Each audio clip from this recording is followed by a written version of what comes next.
Did you have any trees down during that big wind on the weekend, Garrick? Sure did. A monster gum. Took me best part of a day to get it out. We went down to lunch to the at Nawi, and it was blowing a gale. It was very exposed. Yeah.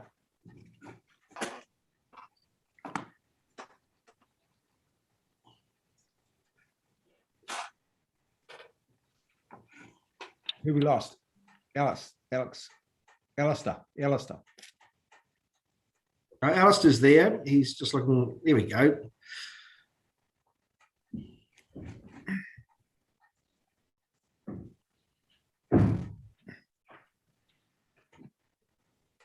Alex, are you able to see everybody?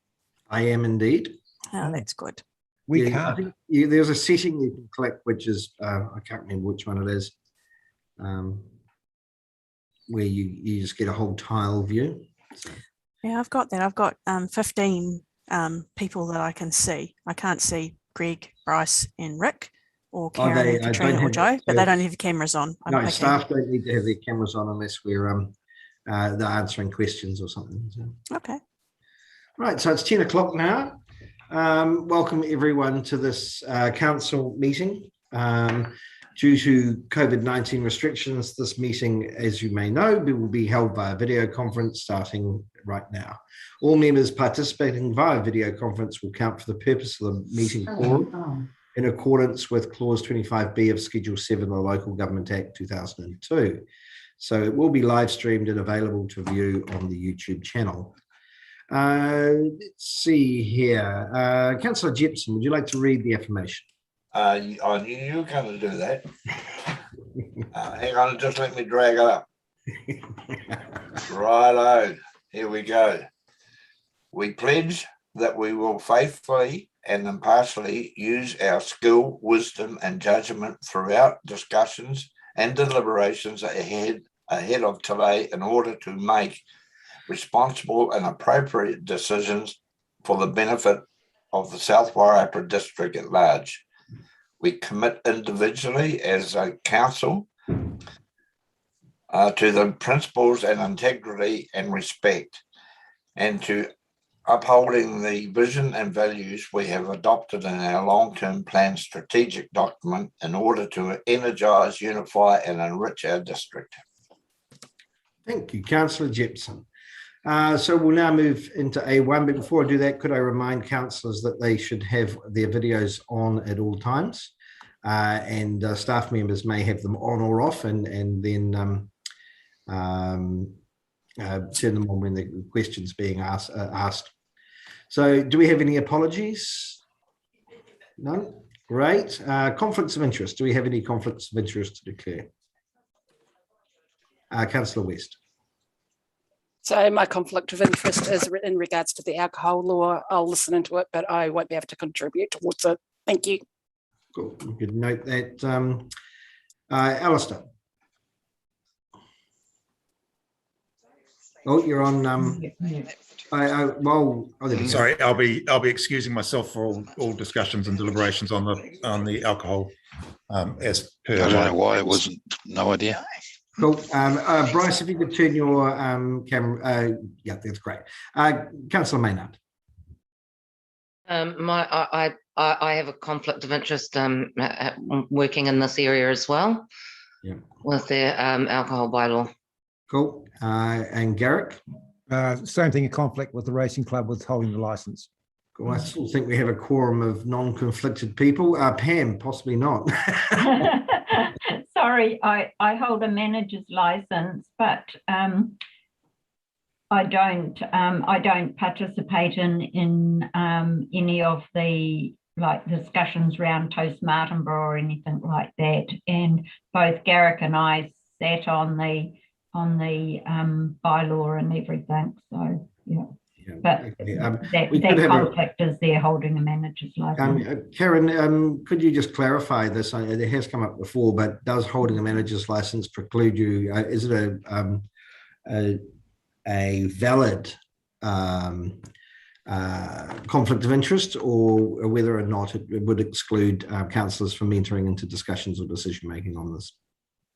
Well, the matter is, of course, for each of the members, but we have provided advice on this before, that having a manager's licence that's unrelated to Toast would not of itself, in our view, put the councillors in a position in relation to this bylaw. So I think in relation to Councillor Colenso and potentially Councillor Maynard, I'm not sure, Councillor Maynard, whether your interest is in relation to Toast or not. I work for a winery in Martinborough. Yeah. So what we'll do is we'll allow you to, by all means, abstain. That's not allowed. If you feel that the conflict still exists. Right. A3, acknowledgements and tributes. Do we have any acknowledgements or tributes? No? Cool. Public participation. I don't think we have any noted. Is that correct, Suzanne? That's correct. Cool. Which means we'll now move. Oh, sorry, Pam. Alex, could I just go back to a tribute? Certainly. Daisy Lake, who's been a member of the Martinborough community, passed away yesterday, and her former husband was Buster Lake, who had the sheepskin factory, and they employed a number of people in a wider sense through their lifetime in that business. And Daisy was in her 100th year, and she had that both her and her two late husbands have contributed really well to the community. Yeah, I noticed that in the paper this morning, and at Forikaka as well. Yeah, again. Thank you. Good, we'll take a note of that. So moving on now to the extraordinary business, A6. Do we have any extraordinary business, Suzanne? No, we don't. Cool. Right, we'll move on from that then to B1, recommendations from the Assets and Services Committee. So we're now considering report B1. We have recommendations from the committee regarding the Wairarapa Five Towns Trails Master Plan. Do we have a mover to receive the report? Councillor Hayes, seconded Councillor Colenso. All those in favour, please raise your hand. All those against? The motion is carried. So the committee in the Assets and Services Committee has debated this report, and we're here to consider endorsing the recommendation. But we do have His Worship Mayor Greg Lang with us, and Joe Galanders, the coordinator of the action group. So I'm going to hand over to Greg to give us an overview of the report to be read in conjunction with the Assets and Services recommendation. Over to you, Greg, and Joe. Welcome. Good morning. Katoa. Yeah. Thank you, Alex. It's a great privilege to be at the meeting today and have the opportunity to present the Wairarapa Five Towns Trails Master Plan. A lot of work has gone into this, and it's a real game changer, we believe, for the Wairarapa. And I'm going to hand it over to Joe just in a minute, who is the project lead on this. But I'd just like to acknowledge the work that Bryce Neems from South Wairarapa District Council has put into the project team. He's been instrumental in putting a lot of this together, working with our contractors, TRC, enabling this, and also acknowledge the work that Lee Hay has done as a member of the Wairarapa Trails Action Group and overseeing this. So thank you very much, and I'll pass it over to you now, Joe. Yeah, good morning. Good morning, everybody. And just following on from what Greg just said, I think it's been very much a team effort to get to this really important milestone of the Five Town Trail project. And I'd also like to thank TRC Tourism and the project team, as well as our YTAG, or our Wairarapa Trails Action Group members, mainly for their feedback, advice and support through the development of the master plan. I take the report as read and the recommendations, so I'd just like to highlight some key points. Back in late 2019, the project objectives were agreed by project partners, and they included to align key organisations and develop a shared vision for the Five Towns network, to determine our trail markets, to ensure connectivity, consistency and sustainability within our network, and provide indicative routes, benefits and priorities. I think it's important to also mention the role or the purpose of the management of the master plan. And we've always viewed it as the next level down from the Wairarapa Economic Development Strategy and the Wellington Regional Trails Framework. It's a plan that outlines how the network can become a reality over the next 10 years and beyond. And we've referred to it as an enabler. It's a document that provides the basis for project partners to plan, engage, seek external funding and develop the network.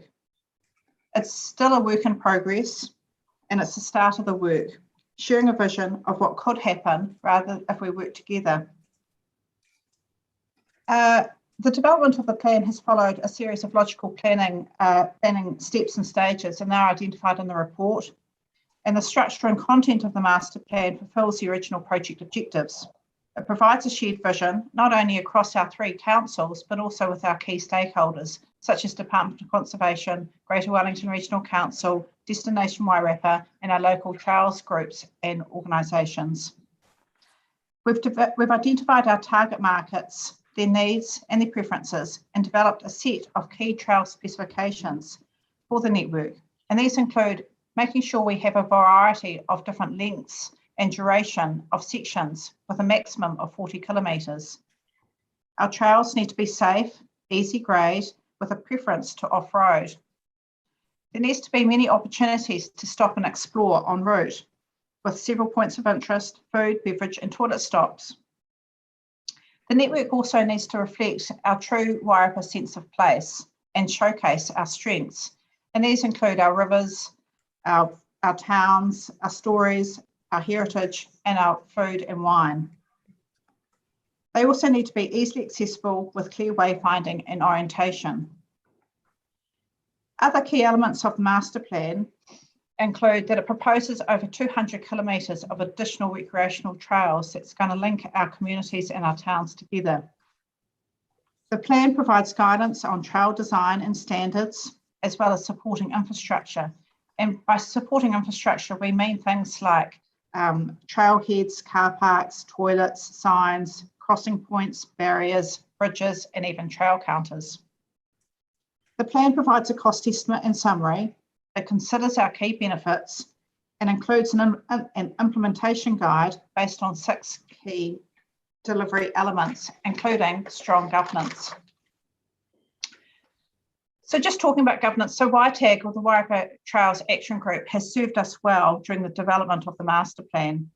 But with the maturity of planning comes the ideal time to review the governance arrangements for this project. And there's 4 models of future governance and delivery for the 5 towns network that can be considered. And each model has different benefits, capabilities and consequences, from a basic cooperation model to a formal entity such as a trust.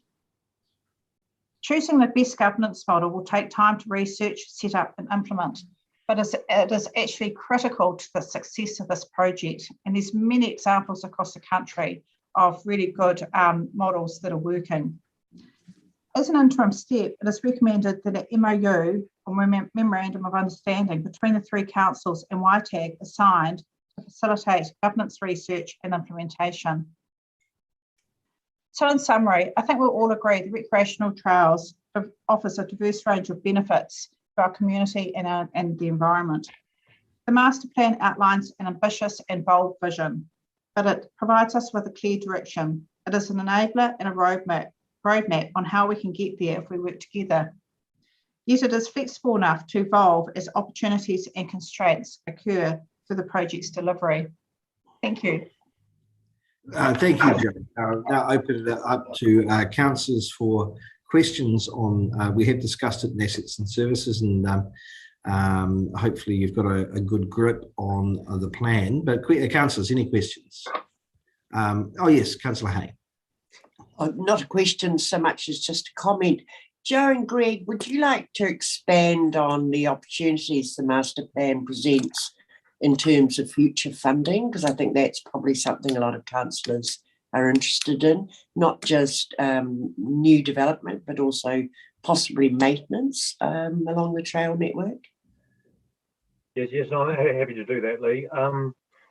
So as Joe mentioned, the master plan is an enabler, so it allows access to external funding, which is crucial. So as Joe mentioned, the 5 Towns Trails master plan will sit under the Wairarapa Economic Development Strategy, which will have access to funding streams, and is also part of the Wellington Regional Trails Framework, which is endorsed by the whole Wellington region. So that fits under the Wellington Regional Growth Framework, and just by having everyone in the room, it gives it that support that ticks all those boxes that it needs to. So an example of that is the funding for the Te Haunekau bridge. That was totally funded through the Shovel Ready project.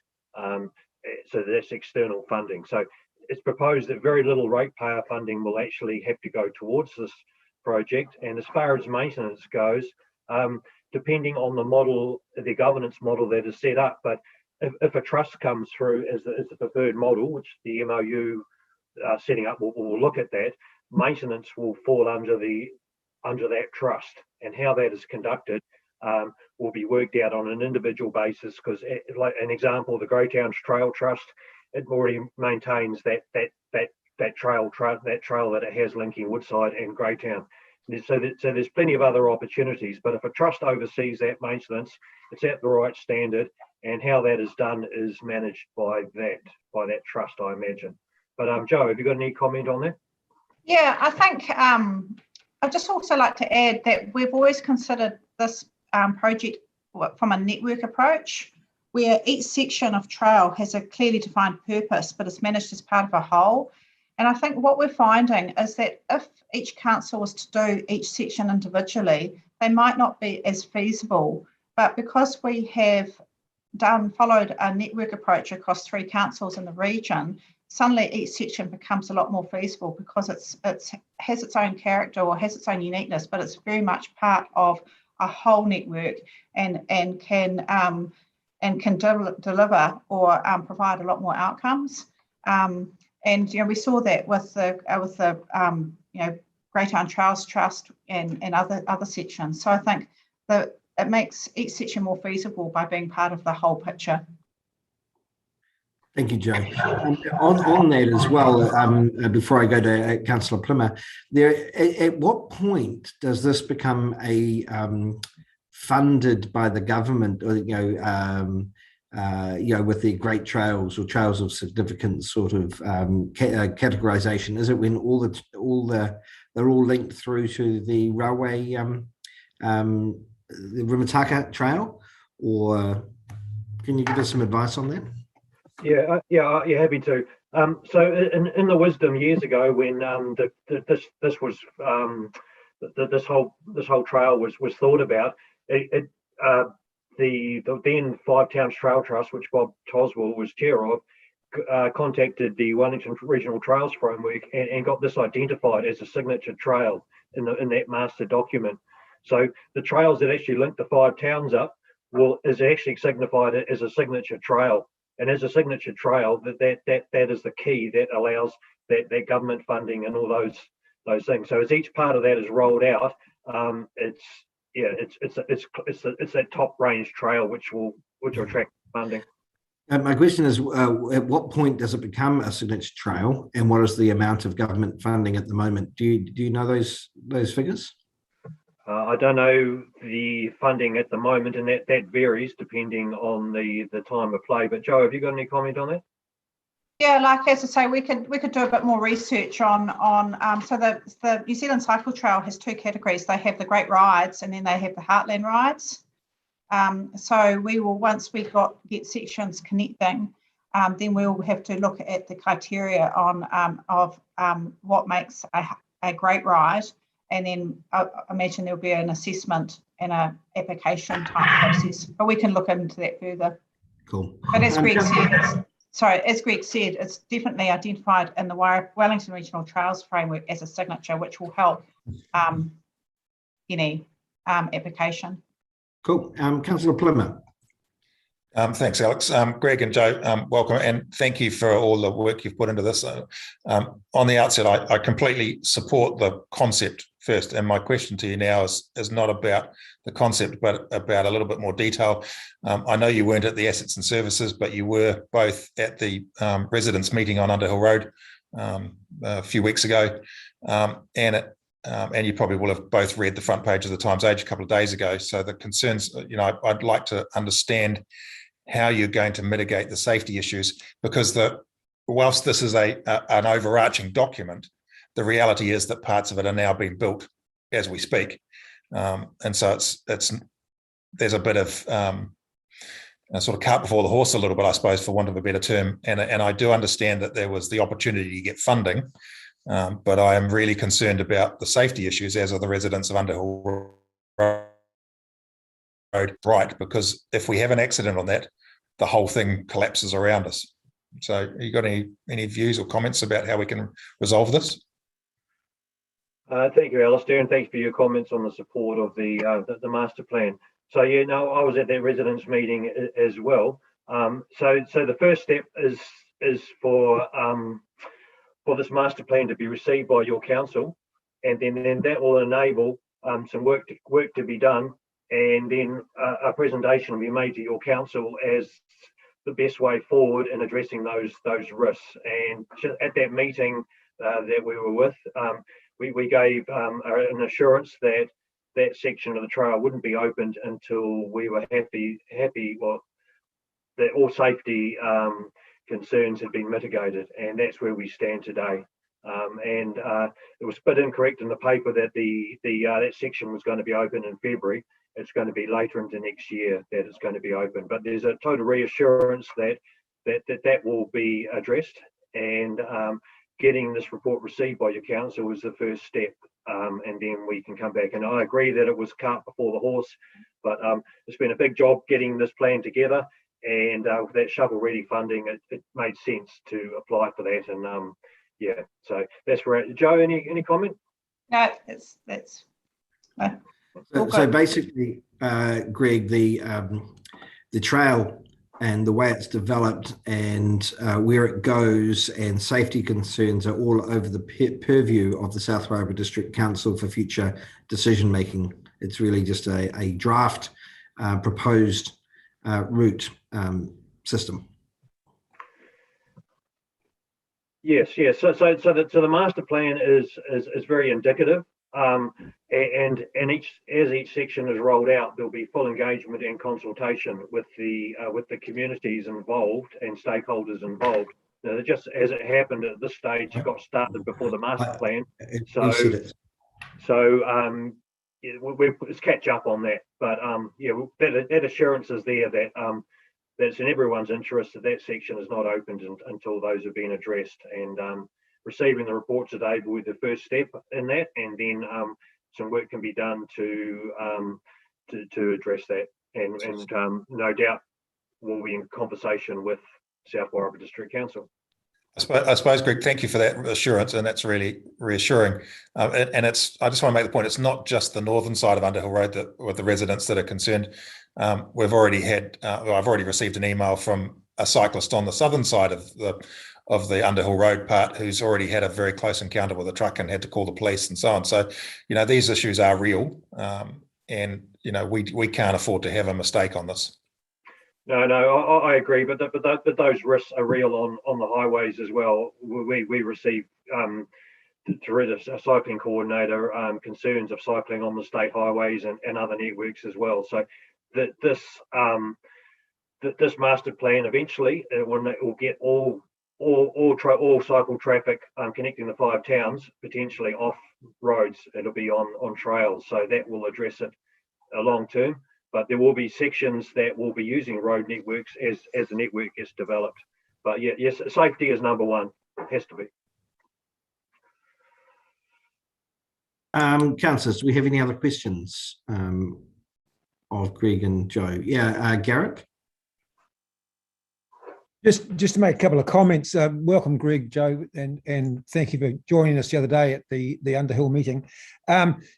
just to comment on the impact in terms of dollars, it's and if people weren't aware that you're predicting a $21 million spend in the first year, and that compares to the figures we just had through on Destination Wairarapa for the whole Wairarapa this year was 17 million. So this is a significant build on what we're doing already and really well worthwhile. The other thing I'd just like to quickly comment on is, and this is where I was concerned at one stage about iwi involvement, and it wasn't until I read the document I see that there's been an inclusion there to look at the renaming, the correct naming of Te Haranikau, which I would definitely support. And my colleagues from the Te Haranikau Racecourse will actually be happy to support you as well. So just a positive reference to both those points. So thank you again. Thank you. Well, just a point, Garrick, has that come up in the Māori Standing Committee regarding the No, it hasn't been raised. Yes, no, I'd really like to raise it next time round, Alex. It wasn't till this report came through, and I think this is it's a positive move, and more good news. Cool. If we could note that, Suzanne, for possible inclusion through Nerida. Councillors, any other questions from Greg and Joe? No, great. Thank you very much for your presentation. Yeah, thank you. Thank you. Right. So now we'll move on to resolutions. Do we have a discussion from that amongst councillors with regards to we're being asked to support the master plan, and that we are looking at being involved in the establishment of a suitable legal entity to manage this plan over the next 10 to 30 years. Any comments on that as you see them? Yeah, Councillor Maynard. So one of the things is that putting the delegation to the chief executive, my understanding is, and it was confirmed by Harry, that all three councils have their chief executives working on this. So it's a combination of all three, just so it's clear, because that was actually brought up in the Assets and Services Committee meeting, and I know that not all councillors were there, are a part of that. So just so you're all aware that the recommendation that's coming through from our Assets and Services Committee is aligned with what is happening with the other councils as well. And actually, Harry, while you're there, there's also what other entities are included in this decision making on equity? We've got WEDS as well involved in this? Well, that's correct, but this is specifically, I welcome Greg and Joe, the establishment of a trust or some form of legal entity that can enter into legal arrangements. So this is a specific entity to actually administer the 5 trails itself, but it will have a relationship with WEDS, but it's the legal entity is the trust or whatever the entity form actually is. Yeah. And certainly, I hope if we can get something working very similar to the way the Great Town Rail Trail works, and which has been extraordinarily effective over the last number of years. Yeah. Councillor Clenzo. Through you, Your Worship, I just wondered whether Bryce had any comments. He's been involved in this over the period of time, and I'd welcome any comments that he has either on the master plan or anything else to do with the trails, so we get a better understanding. Thank you. Councillor Clenzo. Sorry to put you on the spot. No, that's okay. Look, I think this is a great thing for the whole of the Wairarapa. I don't know whether you're aware, but I'm working with the Rumataka Trails at the moment to extend the Cross Creek to Featherston onto that trail. I'm working with Greater Wellington at the moment on that, putting a document together, and that'll help us with some extra funding to maintain the Western Lake roadside. And once we get the bridge up, all of a sudden people can now ride to Greytown as a start, and then as Carterton's got their funding set up for the Carterton to Greytown, that in a short time we'll have a wonderful trail in the district, and I think it's absolutely positive, and COVID's really brought that out with people wanting to get outside and travel and just physical exercise, and it's not just cycling, it's walking as well. And sorry, I missed the health and safety part of it of yours, Greg. My Zoom crashed completely, so I'll catch up with you on that later. Really good. Cool. Councillor West. Just with regards to allowing our CEO to be able to sit across that, I was just wondering if we can ask for regular reporting to council on progress, because it'd be great to watch that as it progresses and to see how successful it is. Is there an opportunity for us to be across that? Yeah, absolutely. We'd report through the Assets and Services Committee on progress. Great, thank you. Of course, the establishment, once you've worked it all out, will come to council for confirmation. Yeah, Alex, that was mentioned at the Assets and Services meeting last week.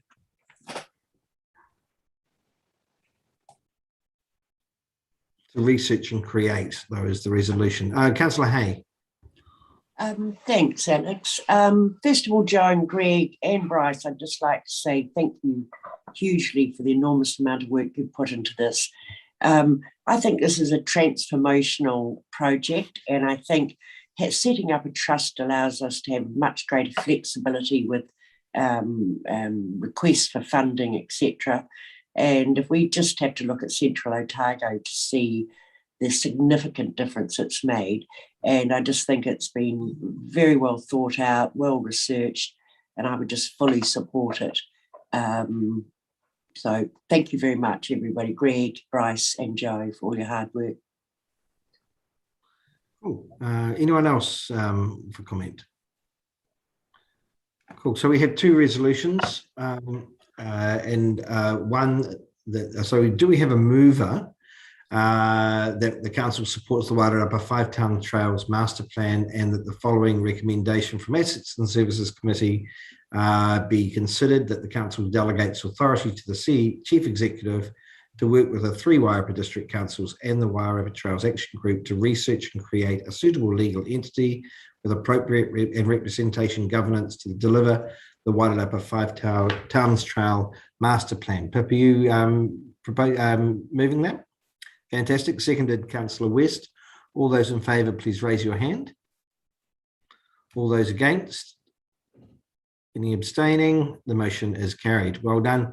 Greg and Joe, thank you very much. Right, we now move on to number C, decision reports of the Chief Executive and staff regarding the adoption of the proposed alcohol control bylaw, C1.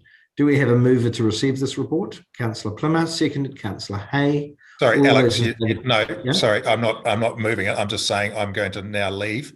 If you could now let me know when, could you send me a text to say come back in?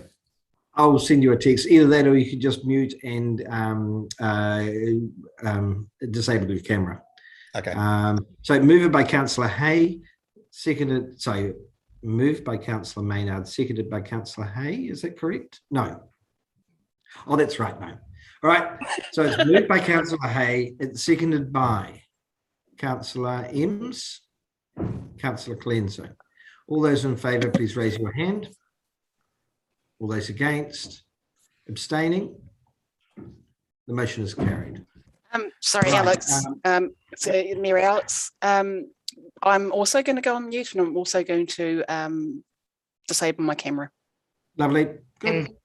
And me too. I just so it's clear that we'll. That's all good. Yeah. Yep.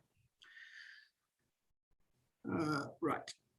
Have we got a quorum, Alex? We still have a quorum. Yes, we do. Right. So, Councillor Fox, you chaired the P&R committee hearing. Do you have any comments on the recommended changes to the bylaw or the hearing as it took place? Good morning. Yes, I do, actually.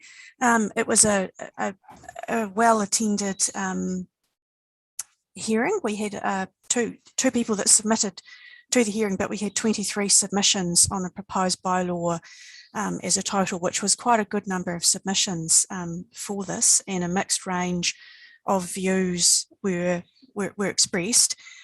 Generally speaking, the views were things that council isn't necessarily in control of around policing. However, there was some really good discussion around the fact that the bylaw would actually allow us to have better and more inclusive mechanism for control for events in the future, and not have to carry on with temporary bans, particularly with respect to toast. I think it's a good bylaw, and I believe that it will be good for this council to be able to have a well-defined bylaw in the future in this particular space. It'll be better for our community to have a well-defined set of rules basically in the space. The other thing that's really useful to take note of, I think, for this particular bylaw is that it is far less prescriptive than the previous one, and it does also seek to acknowledge that the historical issues that existed in Featherston with regard to drinking in public spaces is no longer present. So the alcohol ban in Featherston has been proposed to have been removed, and the P&R committee actually support that as well.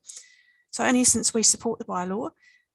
It's a really good way forward. I just wonder if Karen has any comments that she might want to make on that as well. Thanks, Councillor. No, I've nothing to add. I think you've summed up everything. Excellent. Councillors, do you have any questions of Councillor Fox or Karen regarding this? We have discussed it previously, and we've done a workshop on this, and I personally think that this is a freeing up as opposed to being overly restrictive, but also in the event of a quantifiable problem, we still have the ability to exercise control on behalf of the public. So anyone else? Cool. Yeah, Councillor Clenzo. Thank you. I just have one question.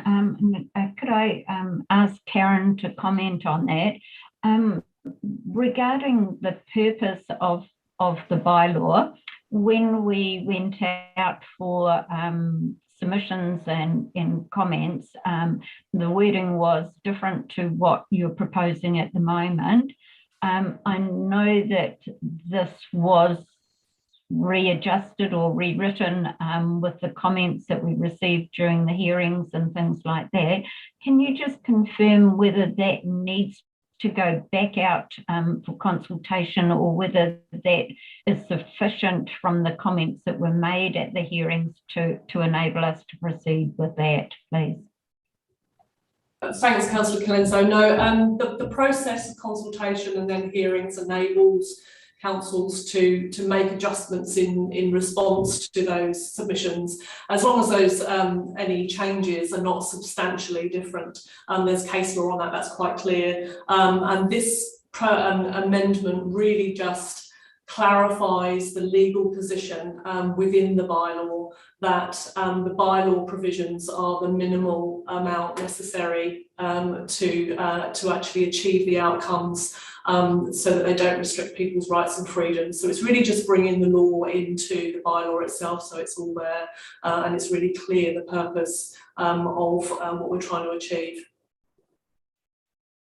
Cool, thank you. You're on Councillor, mute. Yeah. Well, I was just going to ask Rick if he's hearing me with it. Can he see any issues in policing this law, or is it going to make it simpler? Rick, do you hear me?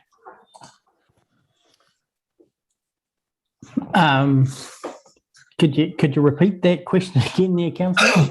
I was just going to ask you, can you see any issues in policing the changes to this? Just my take on it is it's going to be simpler for you. Any other issues you foresee?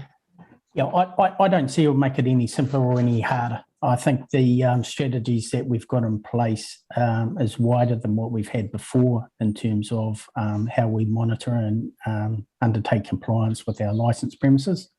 The interaction with the operators and the wider agencies, police and MOH in this region is very, very good. And we're only looking to strengthen that. I also think a point that's been brought up is, from our point of view, is what do we know? And so for us, it's gathering that information. If there is adverse effects in terms of an increase of nuisance litter or anything like that, then that's on us to provide information to council. And that's part of a strategy we'll be looking at implementing.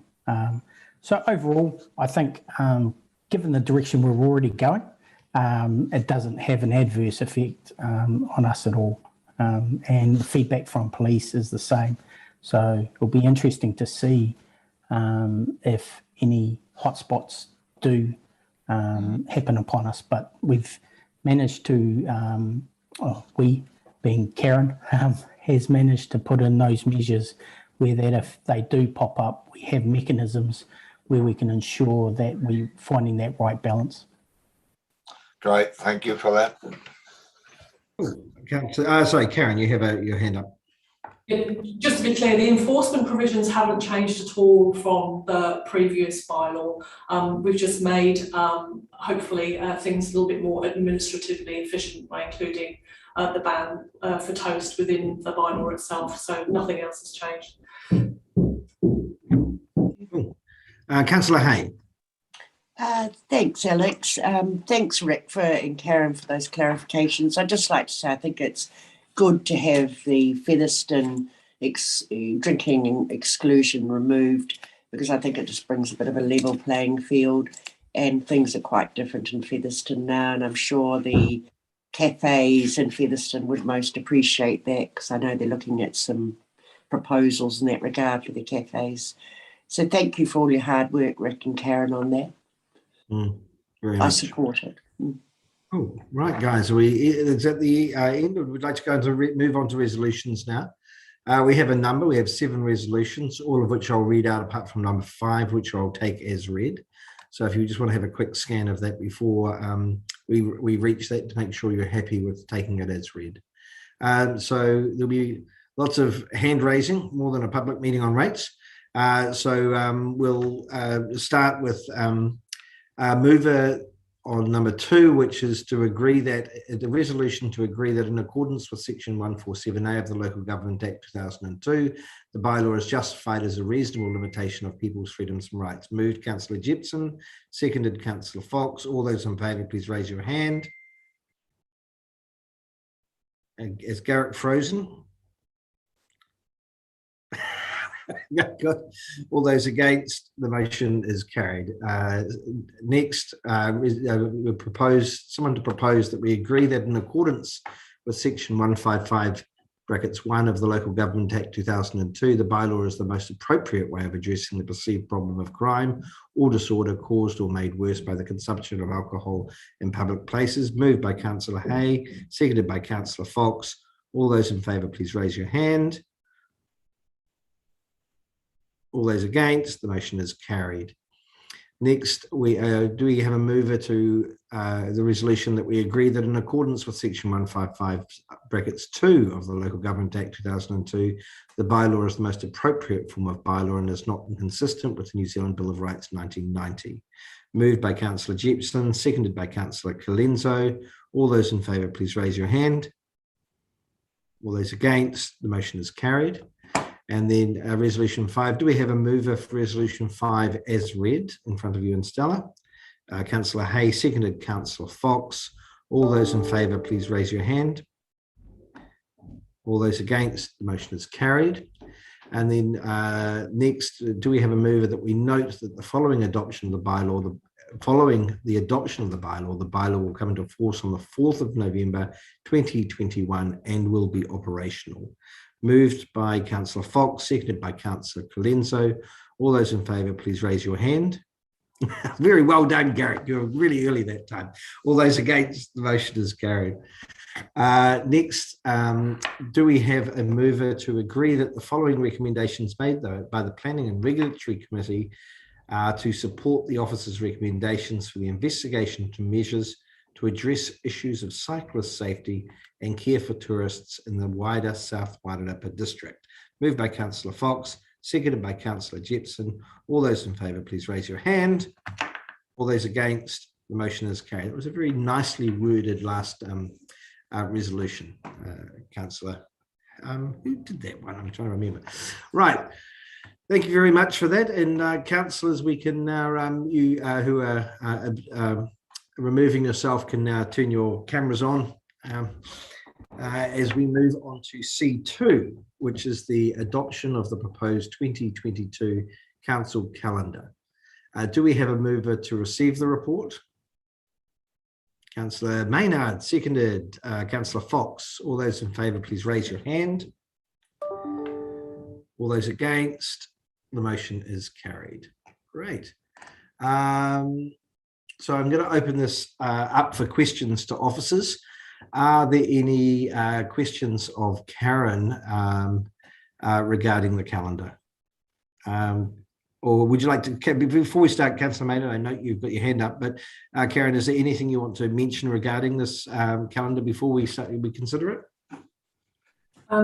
Thanks, Mayor. Yes, there's a couple of points in there. Within the report is for councillors to consider the request from the chair of the Māori Standing Committee around moving from an 8-week cycle to a 6-week cycle.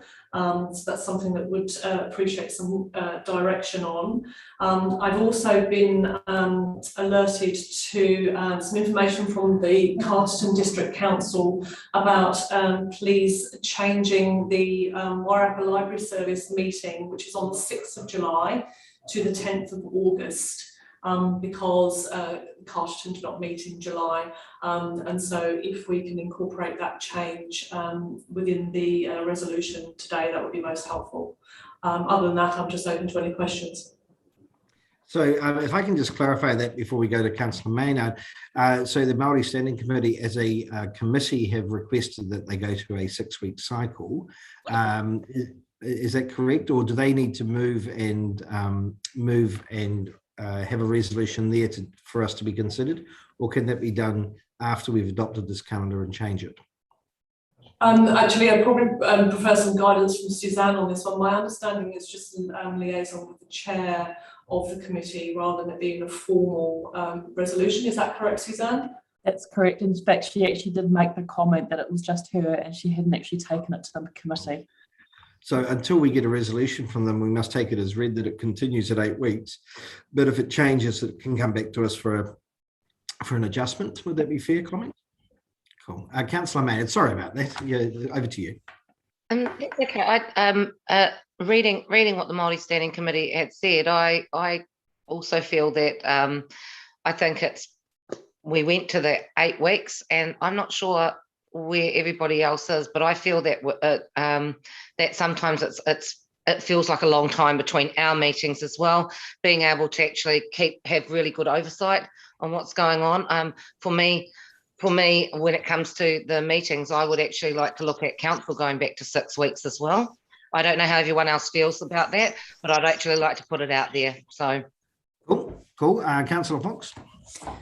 Can I just say that I support what Councillor Maynard is saying. I've actually found it quite difficult to stay across everything with the level of certainty, and also just feeling with a level of currency as well with 8-week meetings. I know there's only a 2-week gap basically between 6 weeks and 8 weeks, but it does make all the difference with the way information comes in. I know the decision to do that was around managing staff time, and I accept that, but the reality is that we are in governance, and it's crucially important that we are really across things. And I feel like we've actually lost some ground as a consequence of moving to 8 weeks. So I actually would endorse going back to a 6-weekly meeting cycle. Councillor West. Yep, I was also agree that we should go back to a 6 weeks, mainly to enable us to make timely decisions.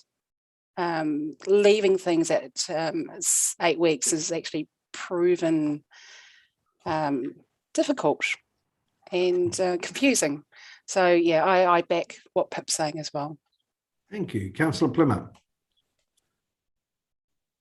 Look, I'm quite happy to go with what everyone decides.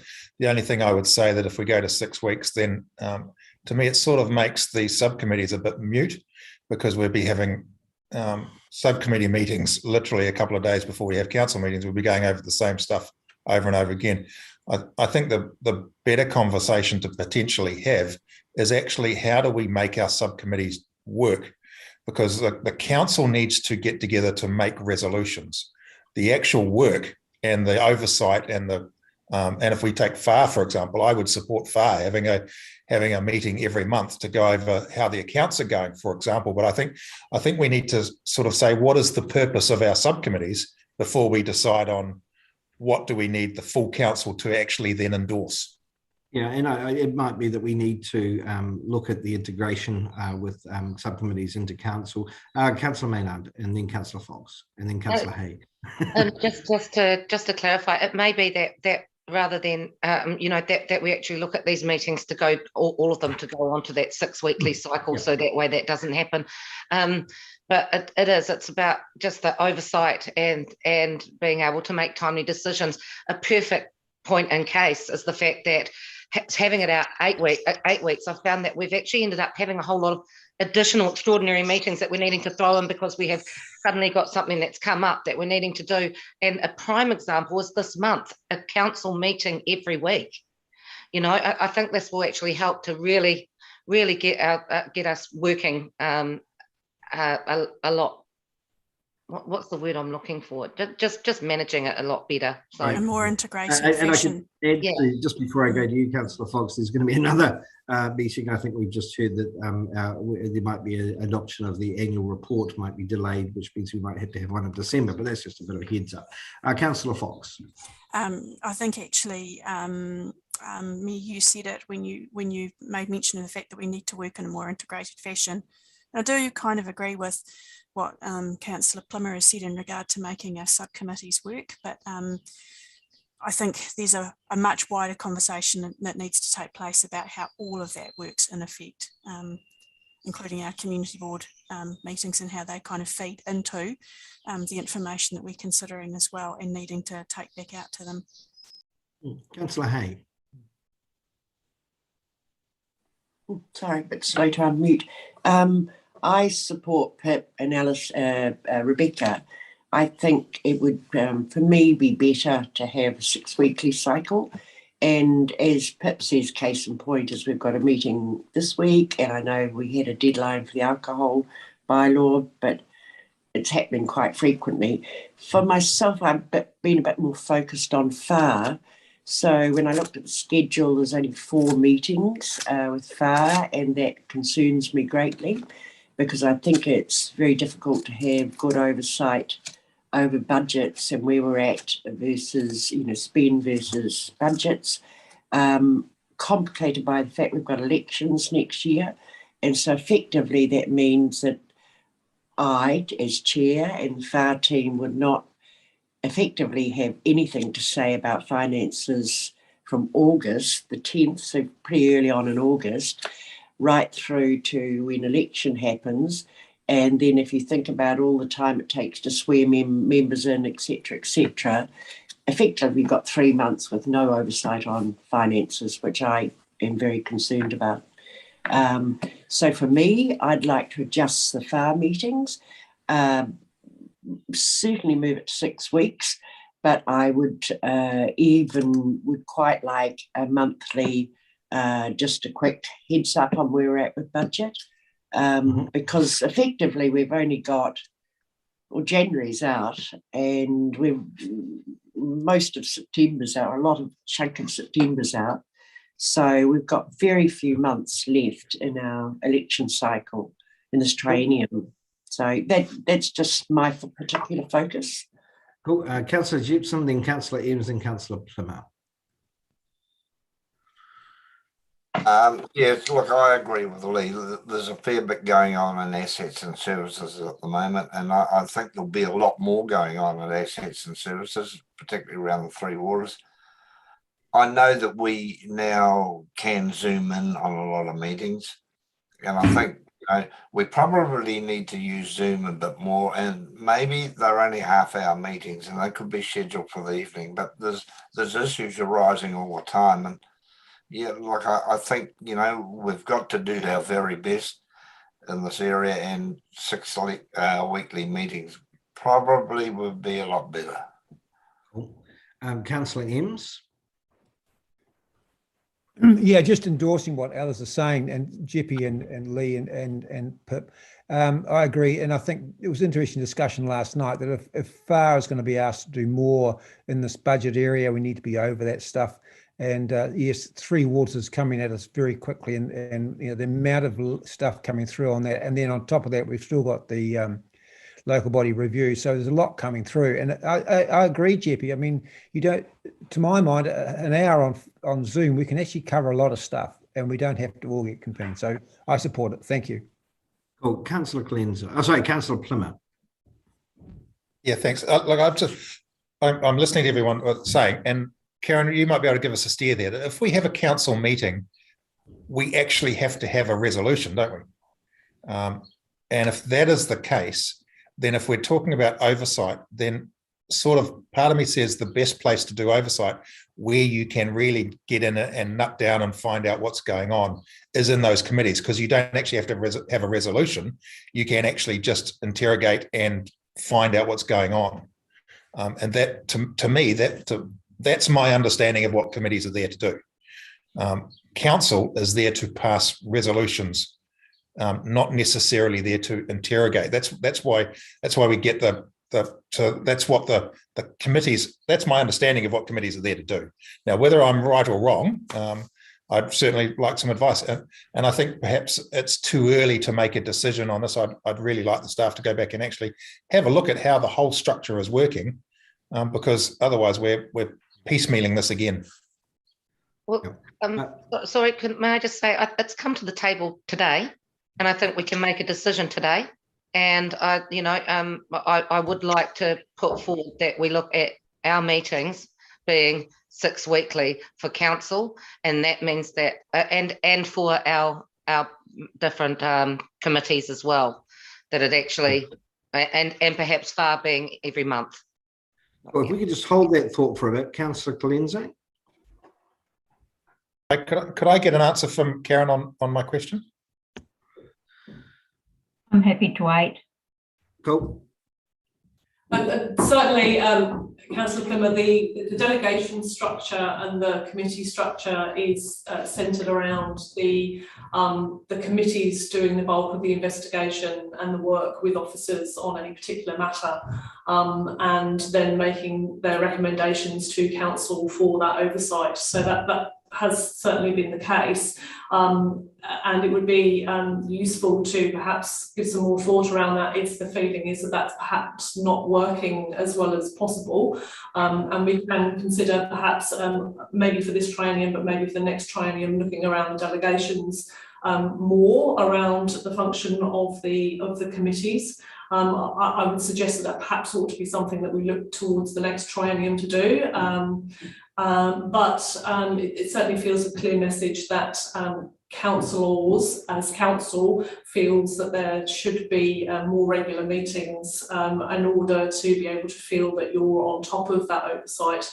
So we could certainly go away and look at redoing the calendar on a 6 weekly cycle and bringing that back to the 17th of November meeting, and then council can make a decision there.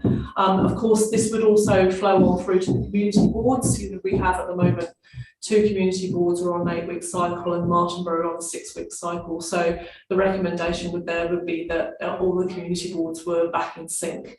And so that would be for community boards to make that decision. But my sense is that they would be happy to follow that. Cool. Councillor Colenso. I've got a slightly different thought about this. I think that FAR needs to be monthly meetings. I'm convinced on that. I think that committees need to be, would benefit, don't need to be, but would benefit from going to a 6 weekly meeting schedule. But if the decisions are going to be made at the committee level, then I think that council could then stay at an 8 weekly meeting. So you've got some time frame for officers that need to put any any extra thought into anything that comes from a committee that needs to go to council. So that is one thought, slightly different from what everyone else has put together. The other, looking at the schedule for the Wairarapa Library Service, I think there needs to be some more input, and I'd like to have some more input into those meetings. We seem to have them, we've got them first one, and then we've got 8 weeks between that. We've got 3 bunched up together in every month, and I understand that one needs to be moved. And then we've got nothing right through to after the election, and I think that oversight of what's happening in the library needs to be on an even keel, whether that's a 6 weekly meeting or an 8 weekly meeting, but it definitely needs to be on a more even keel through the 2 councils. So, that was my thoughts. So that's good starting point anyway. Thank you, Pam. Certainly your comments regarding whether or not if we delegate to committees and then have an 8-week structure for council will become part of that review, I think, that they're talking about for the next triennium, if we're going to be looking at more delegations for committees and whether that structure is amenable to councillors who are not on those committees. Councillor Hay, I assume you're pointing? Yes, I am. Hello. Thanks for that, Pam. I agree I sit on the library committee with Pam, and I agree it needs to be more evenly spaced out, particularly as we've got the new software system has been rolled out, and I think it needs to be a lot of eyes over that. But I suspect you're going to have to check with Annette, Pam, and put forward some recommendations on timing, I expect. Yeah. Just going back to Alistair's comment about I'm taking assets and services as an example. I don't sit on that committee, and I'd certainly hate to be excluded from any discussions. I appreciate you put forward recommendations, but it's certainly, I believe, I want to be able to ask questions and interrogate if I'm opposed to some of those decisions you've made. So, and that sits rightly at the council table. And just going back to FAR, I'm sorry it may seem onerous, but I would like to see a monthly FAR meeting. And they can, as Garrett suggested, be by Zoom. We've got the legislation that allows us to do that. But given we've got only 9 months left, I just think it's very important, particularly with a lot of the rate stuff that's going on, etc. Cool, Lee. We've. I think Karen has got that message. Karen, you have your hand up.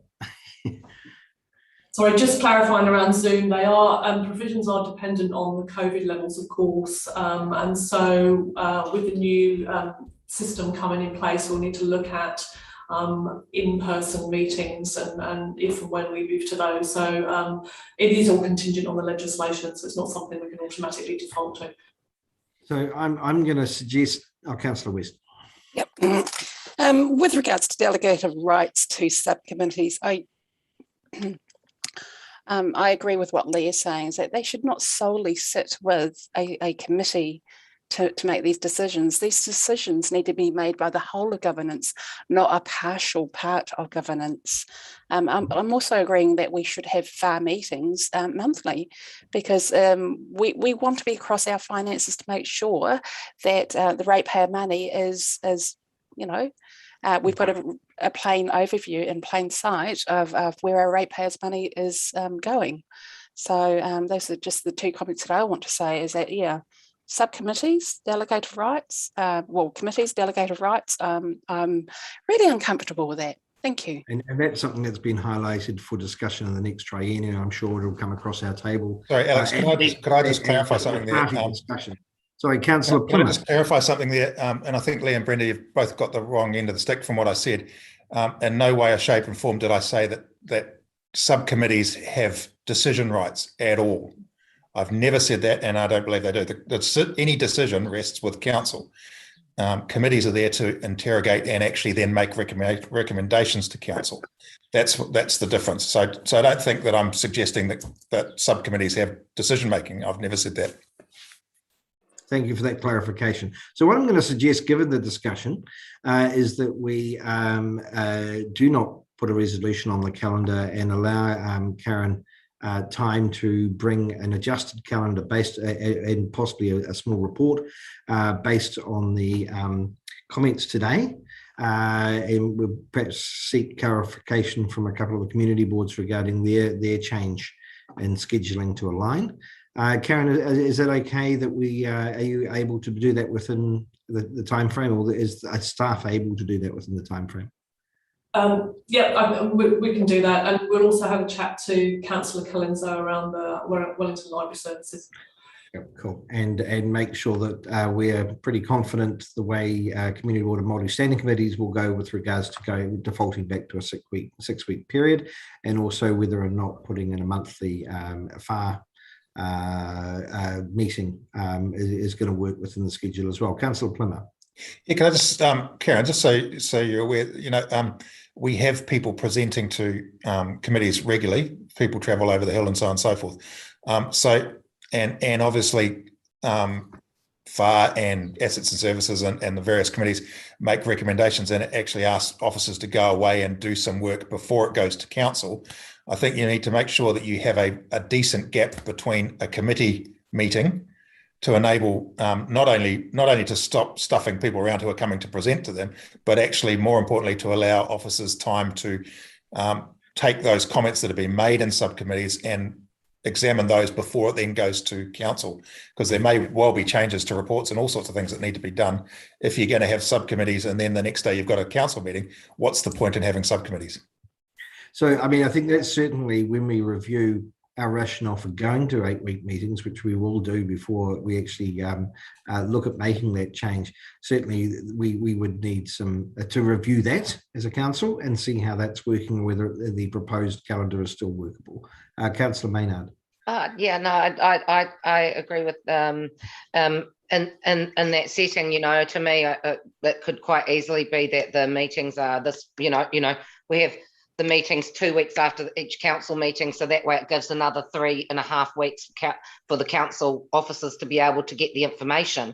You know, it could actually be quite good and snappy with each of those parts being able to be there and give that time for council officers to be able to do it. You know, at the moment it's kind of piecemeal where we have one committee meeting and then 2 weeks later we have another committee, so we're getting like one lot of information in 8 weeks, and then we have to wait another 8 weeks before this meeting that came, you know, a week before the council meeting.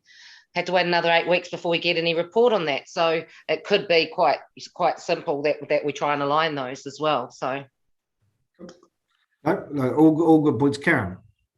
Can I just clarify and take the opportunity so that we can work through the programming? As to the thoughts from councillors around using, because at the moment we are trying to keep our meetings to Wednesdays, so the possibility of also using Thursdays, school holidays, potentially evenings, are councillors amenable to that? Because obviously it takes a lot to make all work fit within the calendar, and particularly if we're moving to monthly meetings for FAR. Yeah. Your councillor thoughts. Yeah, let's go around the table. Councillor Hay to start. It's not really a table. I'm very happy. In fact, I was going to suggest we might have to reconsider part of school holidays, but I'm happy to do whatever you suggest. Evenings, Thursdays, school holidays. And Wednesdays. I know it's tricky, Karen, to schedule it all together. Yeah. Cool. Councillor Jepson. You're on mute. Oh, sorry. Look, yeah, I agree with Lee. Yeah, no, I'm more than happy with that. Yep, I'll fit in with. Maybe a future council wants to, if they have a proponents of school children, might we can make some changes to school holidays. But at the moment, we should be fine. Councillor Colenso. Yes, I'm happy with all three of those. Yeah, thank you. Cool. Councillor Fox. So we're going around my table. Your table looks different to my table, but thank you. I'm good with Wednesdays. I will struggle to take 2 work days out, as I of course work full time, and I need to make up the time. So my preference would be 1 weekday still, and where we can, if we can use evening time to meet. I do realise that won't affect everybody, but we also need to think that moving forward, that other people that may have an interest in moving or trying to get on to council and represent their communities may be in the same position as me, and you know, making it accessible for people that work is actually really important. So I think that's important that we take not just in my view, but a longer term view of other people's interest as well. And bear in mind that a new council can adapt and change the calendar as necessitated. Councillor Evans. Yeah, I have a problem with Thursdays because I've lodged most of my racetrack stuff on there. It's a bit like Rebecca, you know, the rest of it's fine. But are we sort of dismissing the Zoom option at this stage, or putting that on the problem is we don't know whether the Zoom option will continue post-COVID. So that. I think we've just got to react to that as it occurs. Okay, thank you. Councillor Maynard. I'm happy with Wednesdays, Thursdays and evenings. So thanks for putting it out there, Karen, because that works for me. Yeah. Cool. Councillor West. I think one day, whether it be a Wednesday or a Thursday, evenings would be really good to actually trial evenings for some of our committee meetings. I think there would be an appetite to be able to and I think we've got to remember is that this is for the councillors' benefits, not particularly, may not be suitable for council staff, but this is for the benefit of the councillors, we as governance, especially since, like Rebecca, Councillor Fox, she works full time, I do contract. And I think we have to take that into consideration, that the new environment, if we can do it by Zoom, would be absolutely wonderful. But yeah, one day, not both days, not a Wednesday for this and a Thursday for that. It has to be one or the other in my mind. And evenings would be preferred. That's my thoughts.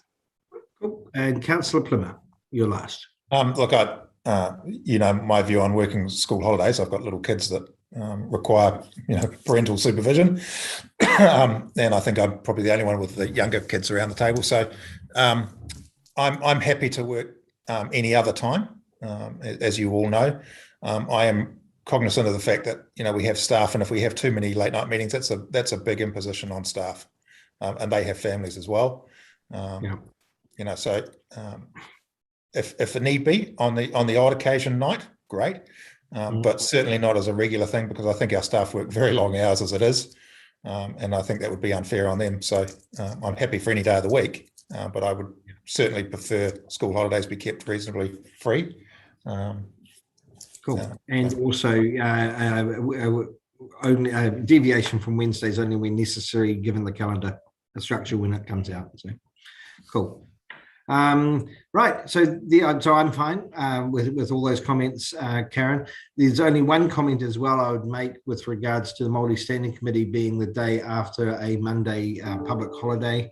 I think if we could move that around, because I'm sure that there's a number of people and public who will take long weekends, taking advantage of of that extra day. So that just popped out at me when reviewing it as well. Councillor Colenso, did you have something else? I was just going to say, Harry's come off being covered up. He's come onto video, so maybe he wanted to say something as well. No, I just wanted to reiterate, we're happy to do that. Again, the challenge, just to remember, in terms of getting the timing between the committees, actually the time we have to get reports into the public arena. So we don't necessarily have, you know, right up to the last minute of the meetings to do that. So, you know, we're happy to do it, but it just recognise that one of the issues that we had in the past was late reports, just simply because of capacity to try and generate the information in between the periods. So it's something we just need to build in. Yeah, and that was one of the rationales for going to 8 weeks. But if it's not working, we just got to see how we can manage that. And so your input will be great. Good. So we won't have that resolution, which means we're nearly closed. But before we do, I'd like to point out that this is Karen's final council meeting. from our policy team, and you've been with us this whole trimester so far. And I'd like to thank you for your time and effort and long hours and your guidance over this time, and wish you luck in your new role. Oh, thank you very much, Karen, for everything that you do and that you've done with us. And yeah, all the very, very best in your new endeavours for sure. Yeah. I'll endorse that. Thanks, Karen. Apologies. Thank you so much, Karen. You've been amazing. Yeah. Thanks, Karen. Yeah. A lot of her work has been taking swear words out of my communications, I'm sure. We'll miss you heaps, Karen. Thank you. Yeah. All right. So, Karen, one final bit of joy for you that may generate front page headlines. Which I think. So when is your last day, Karen? It's next Friday on the 12th. Friday the 12th. Friday the 12th. Oh, yeah.